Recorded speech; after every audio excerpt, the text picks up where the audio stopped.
신명기 16장 9절에서 17절 말씀입니다.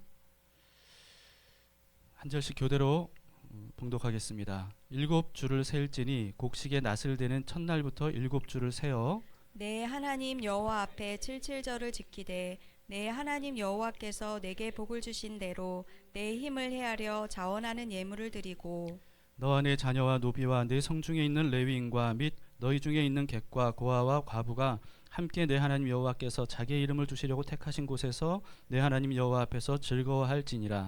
너는 애굽에서 종 되었던 것을 기억하고 이 규례를 지켜 행할지니라.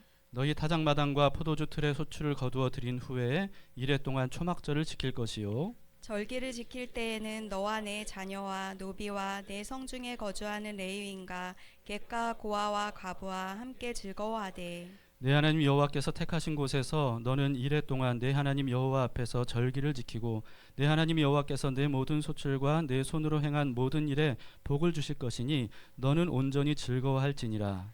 너의 가운데 모든 남자는 1년에 3번 곧 무교절과 칠칠절과 초막절에 내 하나님 여호와께서 택하신 곳에서 여호와를 배웁되 빈손으로 여호와를 배웁지 말고 함께 각 사람이 내 하나님 여호와께서 주신 복을 따라 그 힘대로 드릴지니라. 아멘. 네, 앉으시겠습니다. 하나님의 말씀입니다.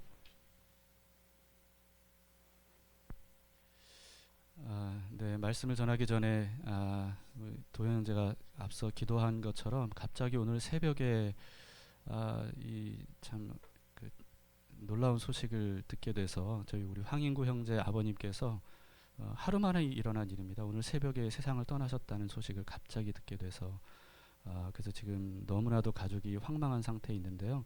여러분 기도하는 마음으로 함께 그 가정에 위로가 임하기를, 하나님의 은혜가 임하기를 같이 기도하는 마음으로 예배를 드리면 좋겠습니다. 어쨌든 오늘 추수감사절이고 우리는 감사할 이유가 있고요. 그리고 그 감사의 예배를 드리고 있습니다. 이 예배를 하나님께 온전히 마음을 다해 드리도록 합시다. 추수감사절은 가을에 풍성한 수확을 허락하신 하나님께 감사를 드리는 절기이죠. 근데 추수가 가능하려면 이게 참 농부의 노력만으로는 되지 않습니다. 적당한 일조량이 1년 동안 꾸준히 있어야 되고 적당한 비도 때에 따라 꾸준히 내려줘야 되고요. 그리고 또 천재지변 이런 것이 없어야 되고 또 병충해 이런 것으로부터 안전해야 그래야 비로소 가을이 되면 추수를 할 수 있다라고 하는 겁니다. 그렇기 때문에 사람의 힘만으로는 안 되는 게 너무 많아서 그래서 이 고대부터 지금까지도 계속해서 농부들은요 열심히 밭 농사하고 논 농사를 하면서도 늘 하늘을 향해 간절히 빌었단 말이죠. 하나님이든 뭐 누구든 어쨌든 초월적인 분의 도움이 필요하다라고 하는 것을 농사를 짓는 사람들은 피부로 느끼는 거예요. 그렇기 때문에 누구든 어쨌든 초월적인 존재께서 우리를 도와주시고 보살펴 주세요 라고 이렇게 간절히 구할 수밖에 없었던 거죠. 그래서 그런 하늘의 도움이 없으면 1년 동안 내내 애쓰고 있었던 것이 아무런 소득도 없이 헛것이 되어버리기 때문입니다. 근데 우리는 농부가 아니잖아요. 그렇다고 해서 우리도 예외는 아닌 것 같습니다. 도시인들도 마찬가지인 것 같아요. 사람의 힘과 노력만으로는 안 되는 일들이 얼마나 많은지 우리는 날마다 경험하고 있지 않습니까? 그렇기 때문에 우리에게도 필요한 것은 바로 우리의 자신의 한계를 깨닫고 하늘을 향해 유일하신 참 하나님이신 여호와 하나님을 향해 우리가 도움의 손길을 구하면서 하나님께 이 삶을 맡겨드리는 그와 같은 기도가 필요하다라고 하는 것입니다. 그러면 하나님께서 기도를 응답해 주시겠다고 약속을 하셨죠. 그 삶을 붙들어 주시겠다고 약속을 하셨습니다. 그래서 우리는 그동안에 하나님께서 우리의 기도에 응답하시고 베풀어 주신 은혜, 그리고 우리가 기도한 것 이상으로 받은 은혜, 그리고 미처 기도하지 못한 것까지도 하나님은 다 아시고 우리의 필요를 채워주신 그 은혜 덕분에 지금까지 우리가 살아올 수 있었고 이렇게 하나님께 추수감사로 예배를 드릴 수가 있는 것입니다. 우리가 먼저 하나님께 감사하려면 주신 은혜를 깨달아야 될 것 같아요. 하나님께서 굉장히 많은 은혜를 베풀어 주셔도 그게 하나님이 베풀어 주신 은혜라는 것을 깨닫지 못하면 그러면 많은 은혜를 받았어도 감사하지 못합니다. 감사할 이유가 없다고까지 생각합니다. 하나님이 은혜를 안 줘서가 아니에요. 깨닫지 못해서인 거죠. 깨닫지 못하는 이유는 여러 가지 이유가 있겠지만 가장 대표적인 이유는 우리가 너무나도 당연하게 여기기 때문이 아닌가 싶습니다. 사실 우리가 당연히 여기는 것들, 그래서 미처 감사할 것이라고 생각하지 못하는 것들조차 사실은 다 하나님의 베풀어 주신 은혜다라고 하는 것을 우리가 기억해야 됩니다. 이스라엘 백성들이 출애굽을 하는 놀라운 은혜를 받았죠. 그리고 뿐만 아니라 광야에 있는 동안에 정말 말도 안 되는 기적들을 하나님께서 그들의 눈앞에 보여주셨습니다. 뭐 홍해를 가르신 일뿐만 아니라 불기둥 구름기둥이 정말 눈앞에서 엄청나게 펼쳐지고, 그래서 그 어둠과 추위와 더위로부터 완벽하게 광야에서 보호를 해주시는 그와 같은 은혜를 베풀어 주셨고, 또 말도 안 되게 40년 동안이나 날마다 먹을 것을 베풀어 주셨잖아요. 그 광야에 어떻게 먹을 것이 있겠어요? 근데 하나님께서 놀랍게 하늘에서 날마다 매일 만나라고 하는 것을 베풀어 주셔서 광야에서도 부족함 없이 먹고 살 수 있도록 그렇게 해주셨습니다. 이렇게 엄청난 놀라운 기적들을 베풀어 주셨는데, 그런 기적들을 날마다 눈으로 보고 경험하고 살아왔던 이스라엘 백성들은 감사했습니까? 감사하지 않았어요. 오히려 불평이 훨씬 더 많았습니다. 그거는 하나님이 은혜를 안 주셔서가 아니에요. 하나님이 기적을 베풀어 주지 않으셔서가 아니었습니다. 그 이스라엘 백성들이 그 모든 기적들까지도 당연하게 여겼던 거예요. 우리 일상사회도 마찬가지입니다. 사실 우리는 왜 내 인생에서는 기적이 일어나지 않을까 생각하지만요, 사실 깨닫고 보면, 알고 보면 모든 게 다 기적이에요. 모든 게 다. 그건 뭐 일일이 다 말할 수도 없을 정도인데요. 저는 이렇게 생각합니다. 우리가 살아있는 것 자체가 기적이에요. 우리가 살아있는 것 자체가. 찬송가 486장 3절 가사에 이런 가사가 있죠. 이 세상에 죄악된 일이 많고 참 죽을 일 쌓였구나. 이게 참 너무 현실인 것 같습니다. 세상에서 일어나는 일들을 보면 저는 사람이 죽는 것보다 사는 게 더 이게 놀라운 일이다, 좀 이런 생각이 들어요. 죽을 일들이 너무 많아요. 뭐 일일이 세세하게 하나하나 말씀드리지 않고 한 가지만 말씀드려도 그렇습니다. 여러분, 이 지구상에 생명체가 존재하는 것 자체가 놀라운 기적이에요. 이 생명들이, 셀 수도 없이 많은 생명들이 이 지구 안에 숨을 쉬고 살아있다는 그 자체가 놀라운 기적이에요. 여러분, 이 지구상에, 우주에 지구 말고 지금 현재 생명체가 발견된 곳이 없잖아요. 물론 더 넓은 세계로 가면 어떨지 모르겠지만, 어쨌든 우리가 다른 행성들에 이렇게 생명체가 존재하지 않는다는 것이 확인될 때 우리는 알아야 되는 건 뭐냐면, 이렇게 하나의 행성에 생명이 이처럼 많이, 그것도 굉장히 발달된 생명들이 존재한다는 것, 이것이 엄청난 기적이구나 하는 것을 우리는 발견할 수 있어야 됩니다. 우리는 앞으로 과학을 통해 우주가 얼마나 넓고 광대한지를 알게 되고, 그 수많은 우주에 생명체가 없다는 것을 발견하면 발견할수록 이렇게 살아있다는 것 자체가 놀라운 기적이다 하는 것을 우리는 깨달아야 될 겁니다. 그동안 우리가 당연하게 여겼던 것들을 한번 돌아보세요. 사실은 당연한 게 아니라 하나님의 은혜라는 거죠. 이걸 우리가 깨달을 때, 그때 비로소 우리는 이것도 감사할 일이었구나 하는 것을 알게 되는 겁니다. 그래서 누군가는 감사의 반대말을 당연히 여기는 것이라고 이렇게 말했어요. 당연히 여기게 되면 감사하지 못합니다. 그런데 이게 당연한 게 아니라 하나님의 은혜이고 손길이고 기적이었구나 하는 것을 우리가 비로소 깨닫게 될 때, 그때 우리는 감사를 하게 되는 겁니다. 또 한편으로 우리는 또 이렇게 생각해요. 추수한 게 있어야 감사하지, 이렇게 생각합니다. 우리는 추수를 뭐라고 생각하냐 하면, 통장에 잔고가 쌓이거나, 또는 어떤 큰 집을 올해 안에 좀 샀거나, 자동차를 새 차로 바꿨거나, 또는 직장에서 승진을 했거나, 연봉 협상을 통해서 높은 연봉으로 이제 받게 됐다거나, 이런 것들, 이런 어떤 성공, 이런 것들을 추수라고 생각합니다. 근데 추수는 사실 이 농업적인 개념이잖아요. 그러니까 1년 동안 애써서 농사지었던 것을 가을에 한꺼번에 다 추수하거든요. 그래서 추수한 것을 잔뜩 쌓아놓고 감사하는 거지 않습니까? 우리가 추수하면 그런 것들을 혹시 생각하기 때문에 우리가 현재 거둔 것이 없다고 해서 우리가 추수할 게 없다고 생각할 수 있지만요, 도시인들의 추수는 다른 개념이어야 됩니다. 쌓인 것이 눈앞에 보이지 않는다 할지라도 그동안 우리가 먹었던 것들, 그동안 우리가 입었던 옷들, 그동안 우리가 살아오면서 썼던 것, 사용했던 것, 누렸던 것, 즐겼던 것, 또 몸이 아팠더라도 몸이 아파서 그동안 병원에서 치료받을 수 있었던 것들, 이 모든 것들, 그리고 또 그동안 살면서 사용했던 모든 것들, 이 모든 것들이 사실은 다 수확이다라고 하는 것이죠. 농부처럼 만약에 우리가 그 모든 것들을 가을 이때쯤에 한꺼번에 다 수확해서 쌓아놓는다라고 생각하면 그게 아마 어마어마할 겁니다. 사실 우리는 그것을 1년 동안 계속해서 수확을 해왔던 거예요. 그래서 하나님께서 그동안 지금까지 우리가 살게 은혜를 베풀어 주셨던 거죠. 그래서 우리가 모르는 사이에 하나님은 그동안 우리가 많은 것들을 누리고 살 수 있도록 하셨다. 이 사실을 돌아보면서 우리가 함께 주님께 감사하도록 합시다. 또 우리가 감사하지 못하는 이유 중에 하나는요, 남들과 비교하기 때문인 것 같아요. 남들과 비교하면 우리는 늘 누구와 비교해요? 감사할 것이 있는가 없는가? 나보다 더 나은 사람과 비교하잖아요. 저 사람들에 비하면 나는 감사할 게 없다. 오히려 불평불만이다. 또는 불평불만까지는 아니어도 나는 저 사람들에 비하면 염려, 근심할 수밖에 없는 형편이다. 이렇게 생각할 수가 있습니다. 그런데 여러분 한번 생각해 보세요.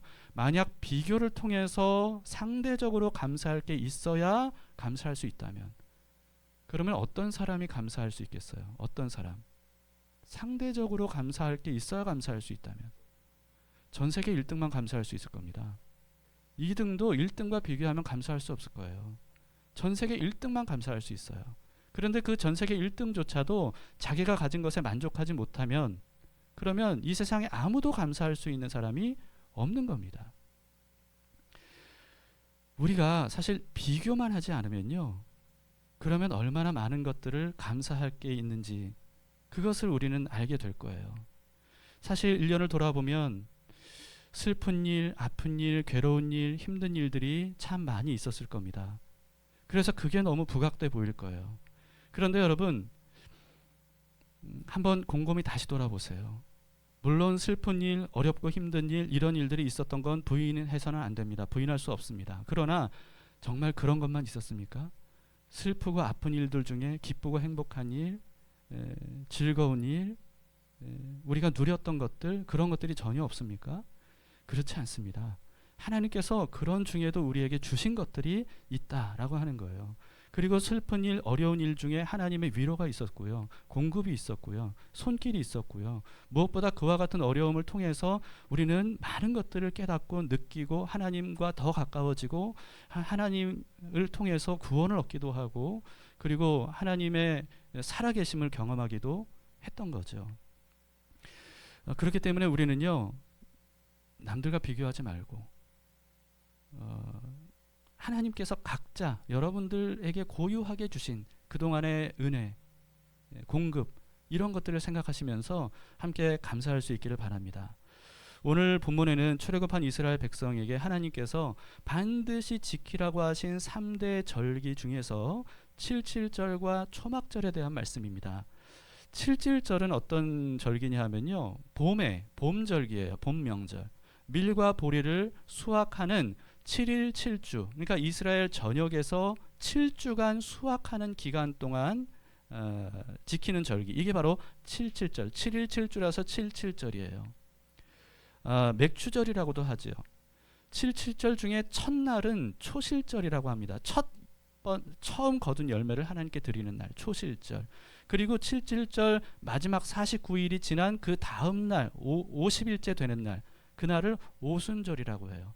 그래서 이 초실절부터 오순절까지 전체를 다 맥추절이다, 이렇게 얘기하기도 합니다. 또 초막절은요, 가을 절기입니다. 가을에는 이스라엘은 과실수들을 이제 과일을 수확하는 절기예요. 초막절이라는 말 자체는 출애굽한 이스라엘 백성들이 광야에서 초막 짓고 살았기 때문에 초막절이라는 이름이 지어졌고요. 그리고 그래서 다른 말로 장막절이라고도 해요. 그리고 추수와 관련된 이름으로는 사실은 수장절이라는 이름을 쓰기도 합니다. 이 모든 게 다 초막절, 장막절, 수장절 다 같은 절기입니다. 이 칠칠절과 초막절의 공통점, 여러분 발견하셨습니까? 둘 다 추수와 관련된 절기입니다. 봄 추수, 가을 추수. 그렇기 때문에 그런 의미에서 추수감사절의 기원은 바로 이 77절과 초막절이다. 이렇게 볼 수가 있죠.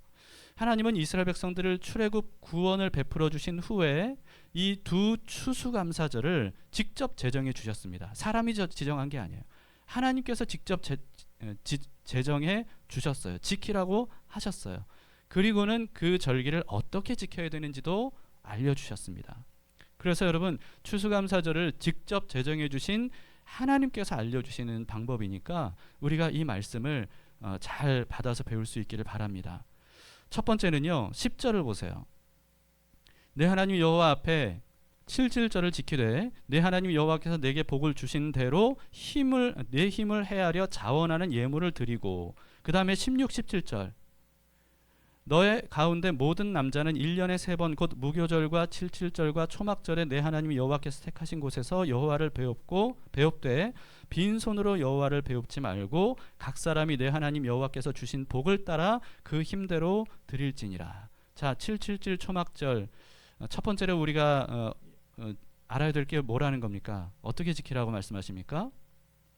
하나님께 예물을 드리라. 이렇게 말씀하고 있습니다. 예물을 드리라. 그럼 우리는 갈등이죠.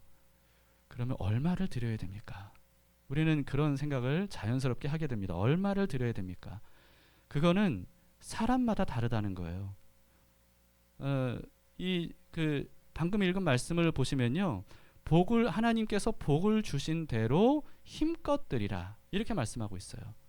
그러니까 하나님께서 각자에게 주신 것이 다르죠. 그래서 성경의 원리는 뭐냐면요, 하나님은 많이 주신 사람, 베풀어 주신 사람에게는 많은 것을 요구하세요. 그리고 적게 베풀어 주신 사람들에게는 적은 것을 요구하십니다. 그렇기 때문에 여러분, 남들과 드리는 것도 비교하지 마시고요, 하나님께서 나에게 주신 것이라고 생각되는 것 중에 일부를 떼서 그러나 힘껏 드리라 이렇게 말씀하고 있습니다. 그리고 오늘 본문에서도 말씀하신 것처럼 항상 하나님께서 예물에 대해서 원하시는 건 뭐냐 하면 자원하는 마음입니다. 자원하는 마음. 그래서 하나님은 억지로나 인색하게 드리는 것을 원치 않으세요. 그래서 우리 교회도요, 헌금 바구니 안 돌리잖아요. 그러니까 오시는 대로 여러분들이 헌금을 하시면 되고, 헌금을 누가 얼마나 하는지 이걸 누구도 알 수가 없습니다. 그저 여러분들이 헌금을 할 때는 하나님 앞에 자원하는 마음으로 드리는 거예요. 하나님이 바라시는 것은 사실은 예물 자체가 아닙니다. 예물을 통해 감사를 표현하는 그 마음, 그것을 하나님이 기뻐하시고 원하신다는 거죠. 그렇기 때문에 액수와 상관없이 정말 하나님께 감사하다라고 하는 그런 마음이 있다면 그것을 표현하시기 바라요. 오늘 본문을 통해 하나님께서 말씀하시지 않습니까? 추수감사절을 너희는 그렇게 예물로 표현하면 좋겠다. 나는 그 마음을 기쁘게 받고 싶다. 액수와 관계없다. 내가 너에게 베풀어준 은혜라고 생각되는 것, 그것을 감사하는 마음으로 정성껏 드리면 좋겠다. 이게 바로 하나님이 주시는 말씀입니다. 표현하지 않는 감사는 감사가 아니죠. 우리는 감사를 표현하지 않고 하나님 내 마음 아시죠? 이렇게만 말로 때우려고 할 때가 있어요. 그러면 하나님 말씀하실 겁니다. 난 모르겠다. 이렇게 말씀하실 거예요. 그런 표현을 좀 해다오. 하나님은 사람의 중심을 아시는 분이지만 하나님은 그 중심을 표현하기 전에는 그것을 인정하지 않으시는 분입니다. 예수님의 비유 중에 소장농 비유를 여러분들 아시죠? 소장농 비유. 밭의 주인이 소장농들에게 밭을 맡겼어요. 이 소장농들은 굉장히 1년 동안 힘쓰고 애써서 수확을 했습니다. 수확다가 됐을 때 이 밭 주인이 얼마간의 소출을 얻기 위해서 종을 보냈어요. 근데 이 소장농들이 어떻게 했습니까? 마땅히 줘야 될 소출의 얼마를 주고 싶지 않아서, 그래서 그 종들을 막 때리죠. 다른 종을 보내도 마찬가지. 마지막에는 어떻게 합니까? 농부가 아들을 보냈는데 이 아들마저도 죽이고, 왜 죽였어요? 그 아들을 죽이면 이 밭이 우리께 될 거야. 이렇게 생각한 거예요. 결국 그래서 이 밭 주인이 어떻게 했습니까? 이 악한 소장농들을 진멸하고 다른 사람들에게 그 밭을 내어줬잖아요. 이게 바로 예수님께서 하신 말씀 아니겠습니까? 여러분, 우리가 참 삶을 살다 보면 감사하지 못하는 이유 중에 하나는요, 다 내 거라고 생각하기 때문에 그래요. 그러니까 하나님이 주신 것이라고 생각하지 않기 때문에 우리는 감사하지 못하게 되는 거죠. 하나님은요, 감사를 표현하기를 원하십니다. 하나님이 주신 것들 중에 일부를 돌려드리는 것, 그런데 이것은요, 단순한 감사 표현이 아니고 그 이상이에요. 모든 것이 하나님으로부터 온 은혜이고 하나님께서 주신 것이다 라고 하는 것을 인정하는 믿음의 표현이기도 합니다. 그래서 하나님은 감사 예물을 요구하시는 이유가 예물 자체를 원하셔서가 아니고요, 그 믿음, 하나님을 향한 그 믿음, 모든 것이 다 하나님으로부터 온 것입니다. 하나님의 은혜가 아니었으면 전 살 수 없었는데 하나님의 은혜 덕분에 삶의 기반이 주어졌고 그래서 지금까지 살 수 있게 되었습니다 라고 하는 그 믿음, 그 믿음의 표현을 원하시는 겁니다. 이처럼 하나님을 향한 감사와 사랑과 믿음의 표현을 할 때 그런 사람은요, 하나님과 더 깊은 관계를 맺게 되는 거예요. 감사와 사랑과 믿음은 하나님과의 관계에 굉장히 중요한 요소입니다. 그것을 하나님은 표현하길 원하시는 거죠. 그 다음에는요, 추수감사절 이렇게 보내라고 말씀하십니다. 11절입니다. 11절과 14절을 보시겠습니다. 너와 네 자녀와 노비와 네 성중에 있는 레위인과 및 너희 중에 있는 객과 고아와 과부가 함께 내 하나님 여호와께서 자기의 이름을 두시려고 택하신 곳에서 내 하나님 여호와 앞에서 즐거워할지니라. 14절입니다. 절기를 지킬 때에는 너와 네 자녀와 노비와 네 성중에 거주하는 레위인과 객과 고아와 과부가 함께 즐거워하되. 자, 이 추수감사절을 어떻게 지키라고 하나님 말씀하십니까? 어려운 이웃들과 함께. 노비, 레위인, 객, 고아, 과부, 공통점이 뭐냐 하면요, 다 소외되고 어려운 이웃을 의미합니다. 이 어려운 이웃들을 감사절마다 불러서 마음껏 배부르게 먹고 그동안 누리지 못했던 것들을 누리게 해줘라, 이렇게 말씀하시는 거예요. 여러분, 그래서 하나님께서 이 추수감사절 때 예물을 드리라고 먼저 말씀하셨잖아요. 이 예물을 어떻게 써야 되는지를 알려주시는 겁니다. 이 예물을 우리가 그냥 막 먹고 마시고 뭐 우리가 하고 싶은 거 하는데 쓰라고 하는 게 아니고요, 그동안 많은 것을 누리지 못하고 가난하고 힘들고 외로웠던 그 사람들에게 은혜를 베풀라는 거예요. 받은 은혜를 통해서 이들을 공급해 주라는 겁니다.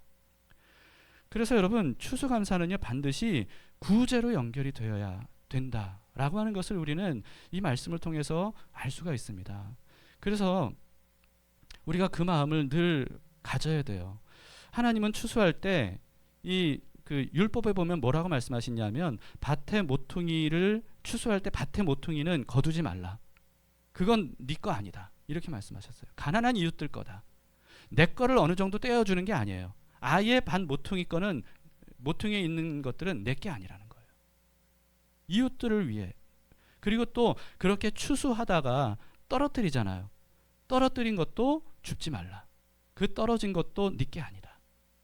어려운 이웃들 것이다, 이렇게 말씀하십니다. 이스라엘 백성들이 이것을 잘 지켰을까요? 잘 모르겠는데요, 보아스는 잘 지켰습니다. 보아스는 이 말씀을 기쁘게 받았어요. 그래서 어려운 사람들이 이 추수 때 이 이삭을 줍기 위해서 왔을 때, 떨어뜨린 것, 그 모퉁이에 이삭을 주우러 나왔을 때 종들에게 명령했습니다. 일부러 더 떨어뜨리라고. 그러니까 이 보아스야말로 정말 하나님의 이 사랑의 마음을 알았던 사람이죠. 더 떨어뜨린다는 건 뭘 의미하냐면요, 단순히 그들에게 선을 베푼다는 뜻이 아니고요, 자신의 선행을 감추겠다는 거예요. 그러니까 떨어뜨린 건 내게 아니라 그랬죠. 그러니까 자신의 어떤 공로 의식조차도 갖지 못하도록 그렇게 했다는 것을 의미합니다. 그 덕분에 이 룻과의 만남을 통해서 다윗의 조상까지 될 수 있었죠.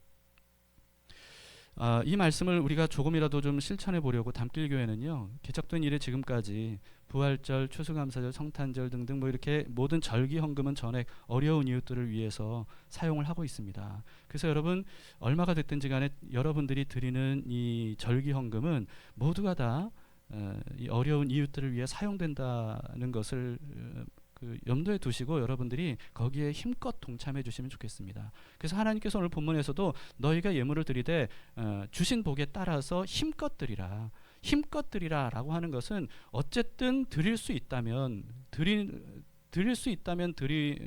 그 예물을 통해서 하나님은 더 더 많은 어려운 사람들을 먹이고 입히는 그와 같은 사랑의 관계를 맺어야 된다 하는 것을 알려주시는 거죠. 반 모퉁이가 떨어진 이삭을 이웃을 위해 남겨놓으라는 말씀도 실천하기 위해서 우리 담길교회는 그동안에 코로나 이전까지는요, 사랑의 밥그릇, 저금통 이걸 정기적으로 채워서 기하대책본부에 전달을 했었습니다. 근데 이 코로나 때문에도 못한 것도 있지만 요즘에는 뭐 거의 신용카드를 사용하다 보니까 이 동전을 쓸 일이 없어서 그래서 지금 그걸 잘 못하고 있거든요. 근데 혹시 동참하길 원하시는 분 계시면 늘 저 헌금대에 사랑의 밥그릇이 비치가 돼 있어요. 지금도 아마 2개인가 있을 거예요. 저거 가지고 가셔서 혹시 뭐 동전 여러분들이 거기에 떨어진 이삭이라고 생각하시고 반 모퉁이라고 생각하시고 조금이라도 동참을 해주시면 어려운 이웃에게는 굉장히 큰 도움이 될 수 있습니다. 추수감사절은 우리끼리만 잘 먹고 잘 놀고 즐거워하면 안 됩니다. 소외되고 어려운 이웃을 위한 절기가 돼야 돼요. 하나님은 예물을 드림으로써 하나님을 향한 감사와 사랑과 믿음의 표현을 하라고 하실 뿐만 아니라 사람을 향해서도 반드시 사랑을 표현하라고 이렇게 가르쳐주고 계십니다. 추수감사절을 우리가 그렇게 보낼 수 있길 바랍니다. 유교의 뿌리가 깊은 우리나라에서는요, 명절 때가 되면 선물을 주죠. 선물을 근데 대부분 어떤 사람에게 선물을 줍니까? 윗사람, 상사들, 지도자들, 또 자신에게 뭔가 도움을 줄 만한 사람, 또 준 사람, 이런 사람에게 선물을 줍니다. 그런데 어떻게 보면 이거는 무슨 뜻이냐 하면요, 이미 많은 것을 가진 사람에게 또 선물을 드리는 셈이에요.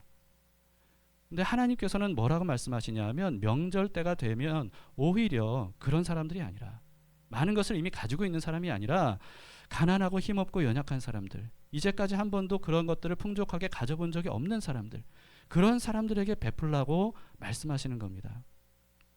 여러분, 그런 의미에서 저희가 꼭 말씀드리고 싶은 것은요, 명절 때 예전부터 저는 그러지 마시라고 말씀드렸는데 저에게 선물하시는 분들이 계십니다. 저에게는 선물 안 하셔도 돼요. 대신에 저에게 혹시 선물을 하고 싶다면 그 마음으로 가난한 사람들을 향해서 그들에게 여러분들이 이렇게 전해주시면 좋겠어요. 요즘 도울 때가 얼마나 많이 있습니까? 그러니까 그 돈으로 여러분들이 그렇게 받아야 될 필요한 사람들에게 전달해 주시면 좋겠다는 말씀을 드리고 싶습니다.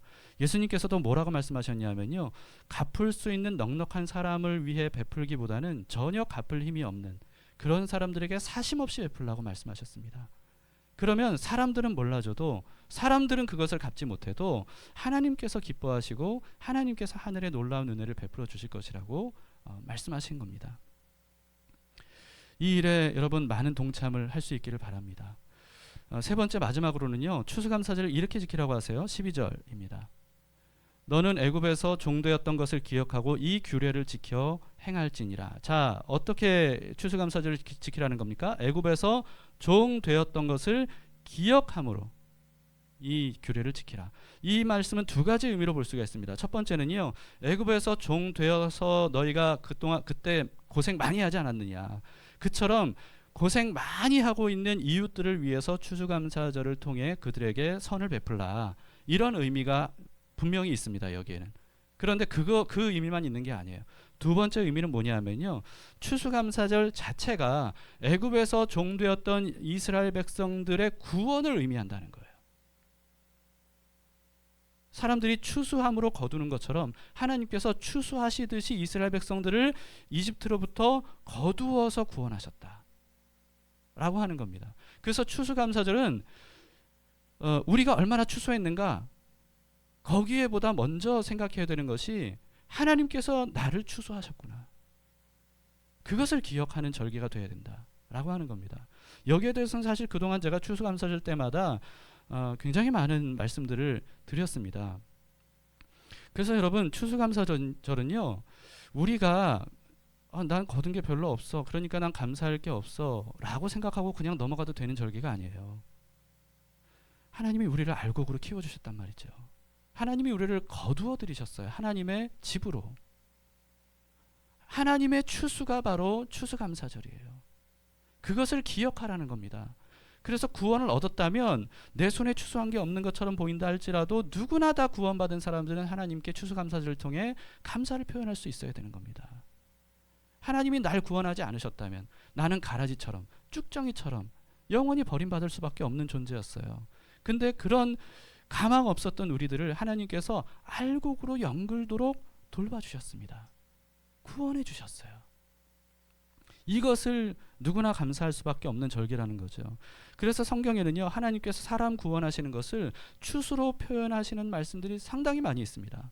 그리고 하나님을 농부로 표현하는 말씀들도 굉장히 많아요. 이거는 뭐 제가 그동안에도 많은 말씀들을 여러분들에게 알려드렸고요. 예수님도 마찬가지예요. 예수님도 농사와 관련된 비유들을 참 많이 하셨습니다. 포도원 품꾼 비유, 악한 소작농 비유, 포도원에 심은 무화과 비유, 뭐 알곡과 가라지 비유, 씨 뿌리는 비유, 뭐 등등등 이와 같은 비유들을 굉장히 많이 하셨습니다. 그리고 수많은 사람들이 예수님께로 나아오는 모습, 그런 모습들을 예수님께서 보시면서 뭐라고 말씀하셨냐면, 봐라, 희어져 추수할 때가 된 거 너희가 보고 있지 않느냐. 그러니 일꾼이 필요하다. 일꾼이 지금 부족하다. 추수꾼들을 하나님이 보내주시도록 기도하라. 주님은 말씀하셨어요. 그래서 사람들이 주께로 돌아오는 그 모습이 바로 추수하는 것으로 예수님께서도 말씀하신 겁니다. 요한계시록에서도 그 말씀들이 강력하게 기록이 되어 있는데요. 요한에게 종말은 바로 추수하는 날이다 라고 하는 것을 알려주셨습니다. 요한계시록 14장 14절부터 16절에 보시겠습니다. 같이 읽어보실까요? 시작. 또 내가 보니 흰 구름이 있고 구름 위에 인자와 같은 이가 앉으셨는데 그 머리에는 금 면류관이 있고 그 손에는 예리한 낫을 가졌더라. 또 다른 천사가 성전으로부터 나와 구름 위에 앉은 이를 향하여 큰 음성으로 외쳐 이르되 당신의 낫을 휘둘러 거두소서. 땅의 곡식이 다 익어 거둘 때가 되었습니다 하니 구름 위에 앉으신 이가 낫을 땅에 휘두르매 땅의 곡식이 거두어지니라. 네, 여러분, 최종 구원도 뭐라고 표현되어 있습니까? 낫을 휘둘러 추수하는 것으로 이렇게 표현이 되어 있는 겁니다. 그렇기 때문에 여러분, 추수감사절은 내가 거둔 것, 이것만 생각하시면 이 성경의 이 추수감사절, 하나님이 직접 제정하신 그 추수감사절의 기원을 우리가 제대로 알 수 없습니다. 하나님이 우리를 거두셨다는 것, 구원하셨다는 것, 이것을 반드시 기억하는 추수감사절이 되어야 됩니다. 우리는 예수 그리스도의 피로 구원을 얻은 하나님의 열매들이에요. 하나님은 우리 가라지같이 쭉정이같이 불태워져 없어져 버릴 그와 같은 우리들의 존재가 열매가 되는, 이건 말도 안 되는 진짜 거듭남이라고, 다시 태어남이라고 표현할 수밖에 없는 그와 같은 변화를 일으키시려고 너무나도 많은 피와 땀과 눈물을 흘리셨습니다. 어떤 농부와도 비교할 수 없는 너무너무 많은 수고들을 하셨어요. 그 하나님의 마음을 생각해 본다면 하나님께서 사람이 구원받는 것을 얼마나 기뻐하실까? 그 수확을 하시는 것을 얼마나 기뻐하실까? 그리고 여러분, 하나님도 흉작을 맞이하실 때도 있습니다. 흉작이 뭐예요? 하나님께 구원받아야 될 하나님이 사랑하시는 사람들, 그 사람들이 하나님을 믿지 못하고 하나님께로 돌아서서 구원받지 못한 채 그렇게 멸망의 자리로 가는 것, 이것이 하나님께는 흉작인 거예요.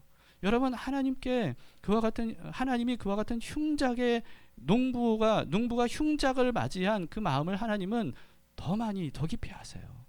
그 아픔과 슬픔을 하나님은 더 많이 아세요. 하나님이 정말 기뻐하시고 정말 원하시는 것, 그건 바로 영혼 추수입니다. 영혼 추수. 그래서 우리가 주께로 돌아오는 그날, 우리는 몰라도 하늘나라에서는 하나님께서 잔치를 베푸시는 거예요. 그리고 한 영혼이 구원을 받아야 되는데 구원받지 못한 채 세상을 떠나게 되면 하나님은 그것을 너무너무 슬퍼하시는 거죠.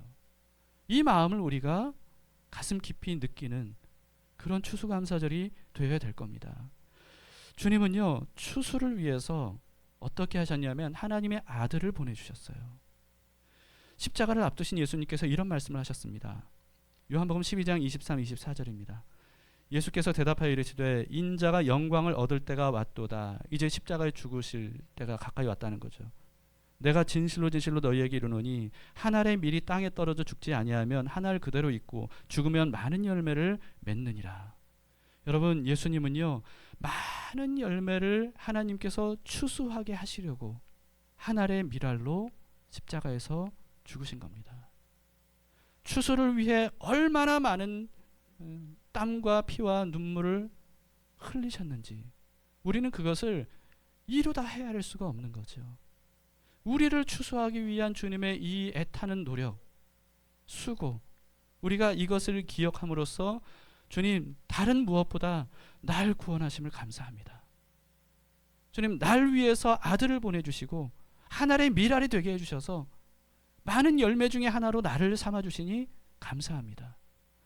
정말 텅 빈 쭉정이 같은 우리들, 헛되고 헛된 삶을 살 수밖에 없는 우리들을 주님께로 불러주셔서 하늘의 소망을 갖게 하시고 영원한 하나님의 자녀로 추수해 주신 그 은혜, 그것을 감사합니다.